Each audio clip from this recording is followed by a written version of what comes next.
Ambarita pun terjatuh dari motor.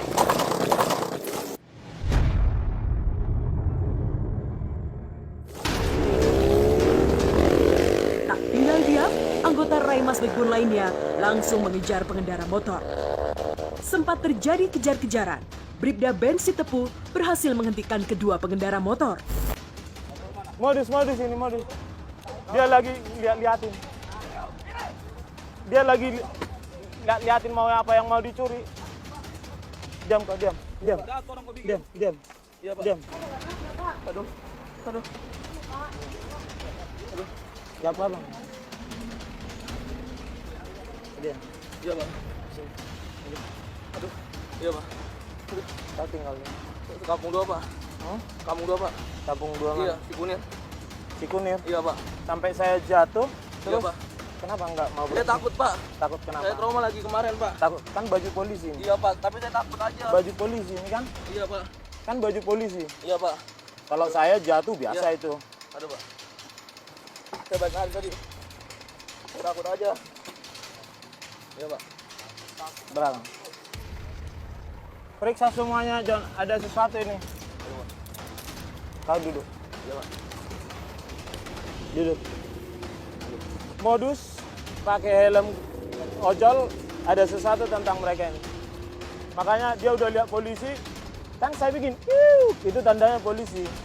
Langsung saja, Bribka Ambarita meminta anggota Raimas Backbone untuk memeriksa kedua remaja secara intensif, guna mencari petunjuk adanya indikasi tindak kejahatan. Pemeriksaan barang bawaan dan motor menjadi prioritas, mengantisipasi adanya benda berbahaya yang kemungkinan dibawa keduanya. Lagi ngeliat ini, modus itu. Iya, lagi mantau kok. Lagi nunjuk. Iya, modus. Nanti kita bedah dia ini.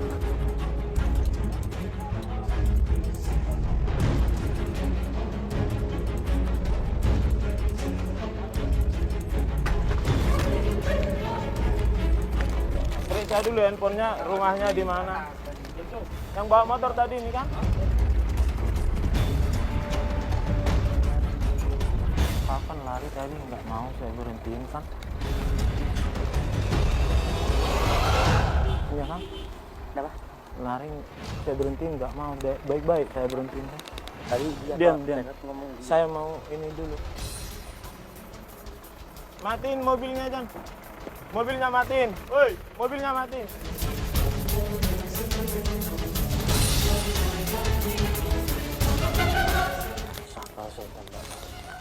Jangan, Pak, ya, Pak.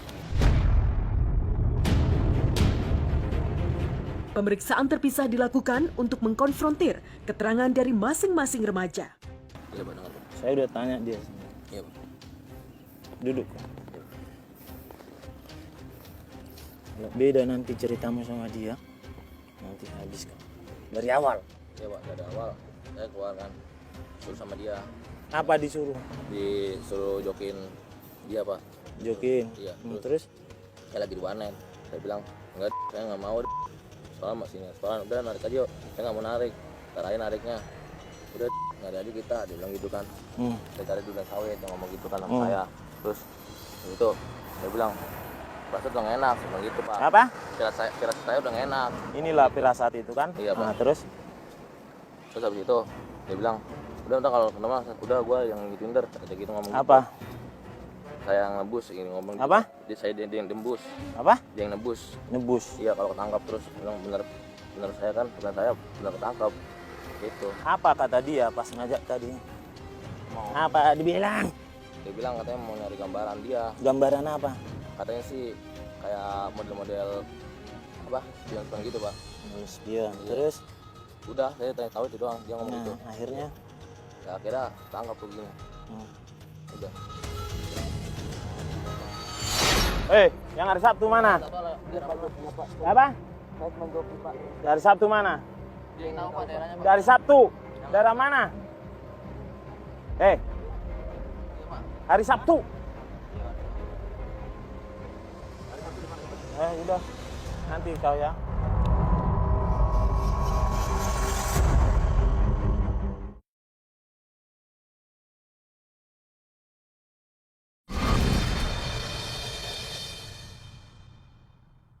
Pemeriksaan terpisah dilakukan untuk mengkonfrontir keterangan dari masing-masing remaja. Iya Pak, dengar Pak. Saya udah tanya dia. Iya Pak. Duduk. Kalau beda nanti ceritamu sama dia, nanti habis kok. Dari awal. Iya Pak, dari awal saya keluar kan, suruh sama dia, Apa disuruh? disuruh jokin dia Pak. Jokin. Iya, Terus? Saya lagi di warnet, saya bilang enggak, saya nggak mau, soalnya masih setoran, udah narik aja yuk, saya nggak mau narik, tarain nariknya, udah nggak ada aja kita, dia bilang gitu kan. Saya cari dulu sawit, dia ngomong gitu kan sama saya, terus itu dia bilang rasa udah nggak enak, cuma gitu Pak. Apa?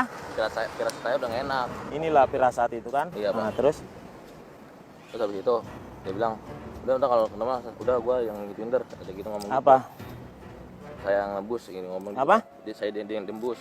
Apa? Dia yang nebus. Nebus. Iya kalau ketangkap terus bilang bener saya kan bener saya bener ketangkap gitu. Apa kata dia pas ngajak tadi? Apa dibilang? Dia bilang katanya mau nyari gambaran dia. Gambaran apa? Katanya sih kayak model-model apa spion gitu Pak. Spion. Iya. Terus? Udah saya tanya tahu itu doang dia ngomong gitu. Akhirnya? Ya akhirnya ketangkap begini. Udah. Dari hasil pemeriksaan diketahui, kedua remaja adalah jaringan pencuri kaca spion kendaraan roda 4. Tim Raymas Backbone lalu mengatur strategi agar para pelaku dapat memberikan informasi mengenai lokasi di mana saja mereka melakukan pencurian dan dijual kemana. Bilang sama dia, sana tahu itu bapak itu udah jatuh, kau udah sah ditembak kau itu. Ditanya nanti di sana berapa kali ngambilnya, kemana setornya. Kalau nggak sama nanti kau ditembak serius, bapak itu udah jatuh, sah kau ditembak kau. Yang kau tanya sama dia, udah spion mana aja yang udah diambil, kemana nyetornya, biar kita dapat hasil spionnya dulu, ya.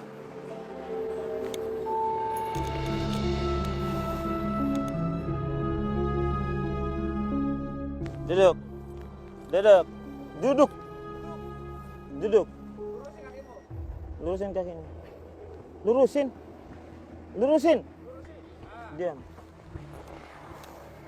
Setelah kita lakukan pendalaman, ternyata kedua orang laki-laki ini sedang mengincar spion. Spion kendaraan roda 4. Setelah kita interogasi, ternyata menurut pengakuannya kemarin beberapa hari yang lalu mereka berhasil mengambil kaca spion mobil di Bintara. Untuk itu kita akan cek TKP, sesuaikah keterangannya dia dengan TKP. Kalau ternyata di sana pengakuannya tidak ada spion mobil yang hilang, berarti mereka berbohong.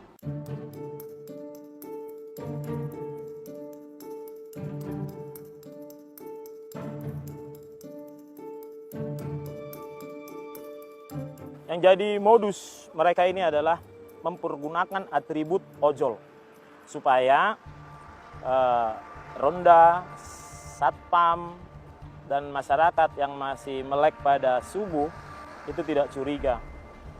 Tapi kita curiga. Itu salah satu yang kita lakukan sewaktu patroli. Tidak ada yang luput dari pemantauan kita. Mau itu menggunakan atribut apapun, tetap kita lakukan pemantauan pemeriksaan.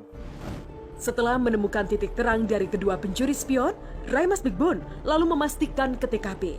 Berada di perumahan Taman Galaksi, Bekasi. Meski sudah melewati batas dari wilayah hukum Jakarta Timur, kedatangan Raymas Backbone ke TKP untuk memastikan kebenaran adanya kejadian pencurian spion beberapa waktu lalu.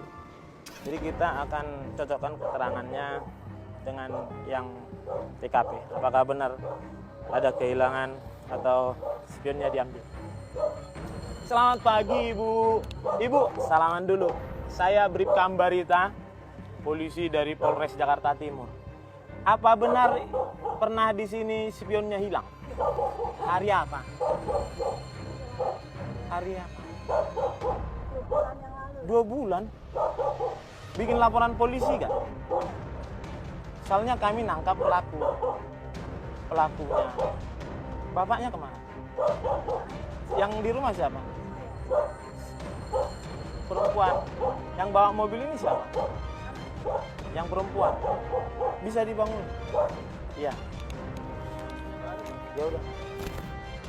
Mbak, maaf mengganggu. Maaf banget mengganggu. Saya Ambarita. Waktu kemarin spionnya diambil, bikin laporan polisi nggak? Aduh. Gimana kita? 2 kali kapan terakhir?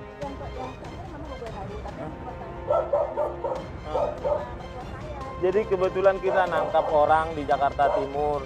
Terus kita cek, tadi pas patroli ternyata, udah Bu nggak apa-apa. Ternyata kita cek, ternyata dia pernah melakukan di sini. Nah kita mau mencari TKP-nya. Supaya apa? Supaya orang ini bisa dipenjara. Kan harus ada korbannya. Pelakunya sudah kami tangkap. Dan ini bukan salah satu TKP, banyak TKP-nya. Maksud saya seperti itu. Ibu bisa saya minta nomor teleponnya? Dan nanti kita nggak susah-susah. Karena waktu kejadian pencurian spion sudah berselang 2 bulan dan pemilik mobil belum membuat laporan ke polisian, maka akan sulit untuk memprosesnya. Oleh karena itu, Bribka Ambarita meminta pelaku menunjukkan lokasi pencurian yang baru beberapa hari terjadi. Yang hari Sabtu mana? Apa? Dari Sabtu mana? Dari Sabtu. Daerah mana? Hari Sabtu. Udah. Nanti kau ya. Akhirnya, Raimas Bigbon menuju lokasi kedua, TKP pencurian yang baru terjadi beberapa hari yang lalu. Raimas Bigbon bergerak menuju kawasan Kalimalang, Cipinang, Bali. Di sini, ada sebuah mobil yang kaca spionnya sudah tidak ada. Assalamualaikum.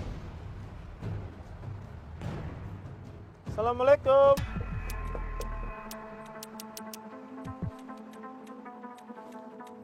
Assalamualaikum. Mas. Assalamualaikum. Polisi. Bangun sebentar ya. Nanging.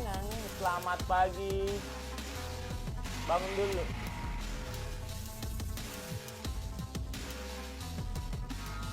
Selamat pagi Mas.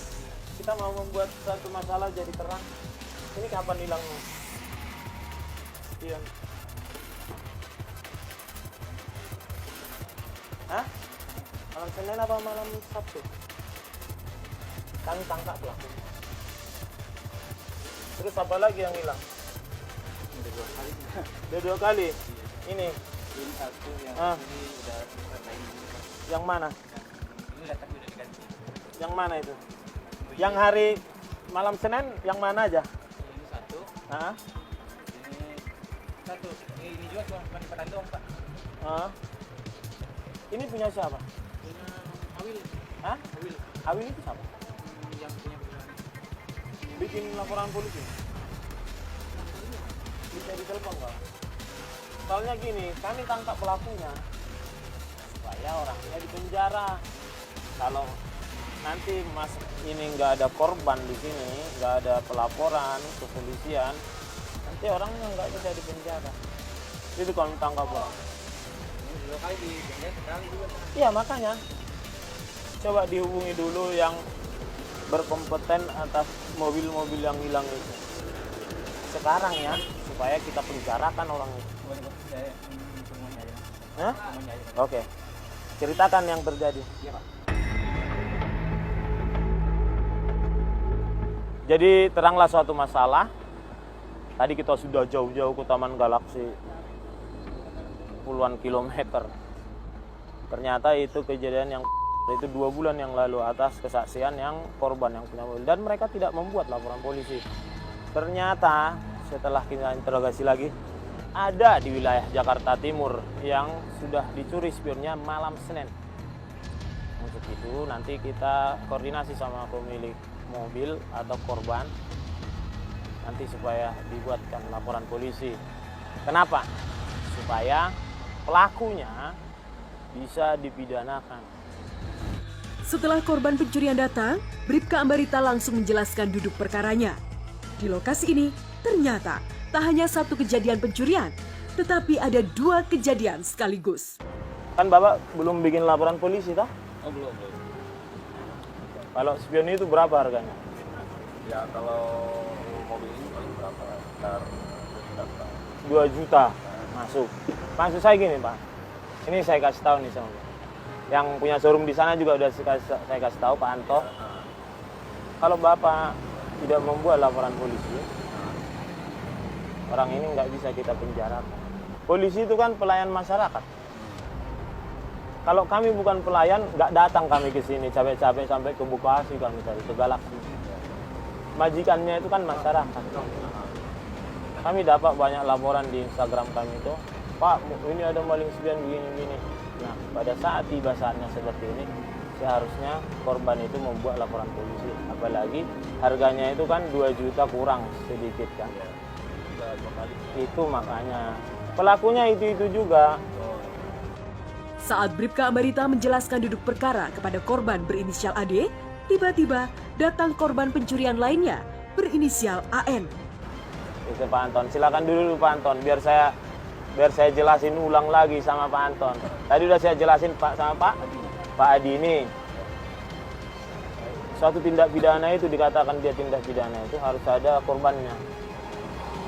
Jadi kalau dia nanti dibilang melakukan pencurian, tapi korbannya tidak membuat laporan, ya nggak bisa. Walaupun kadang bisa penadah atau penada untuk mencari makanan itu 480, 481 itu bisa berdiri sendiri, itu pun harus sesuai dengan BAP-nya tersangka, sesuai dengan BAP-nya penerima barang hasil kejahatan itu. Maksud saya, alangkah baiknya Pak Adi sama Pak Anton ini mau bersedia Pak. Saya hanya memberikan petunjuk, saya tidak memaksakan juga, karena itu hak bapak-bapak semua. Bersedia untuk capek sedikit, repot sedikit lah. Artinya repot sedikit itu membuat laporan polisi. Terserah dengan bapak, masalahnya supaya bapak nggak jauh juga. Terserah bapak, ini mau kita serahkan ke Polsek, ini masuk Polsek Makassar toh? Apa Polsek Makassar atau ke Polres Jakarta Timur? Setelah diberi penjelasan oleh Bribka Ambarita, akhirnya kedua korban bersedia melakukan laporan kepolisian di Polres Metro Jakarta Timur. Kedua pelaku langsung dibawa menuju markas komando untuk proses lebih lanjut. Ancaman hukuman maksimal 5 tahun penjara siap menanti pelaku karena telah melanggar pasal 363 KUH Pidana. Tugas pokok Raimas Backbone sebagai bagian dari Satuan Sabara telah dilakukan hari ini, selalu mencegah adanya tindak kriminal, melayani, serta mengayomi masyarakat saat melakukan patroli. Selama masih ada Raimas Backbone, kejahatan di wilayah hukum Polres Metro Jakarta Timur akan selalu diatasi.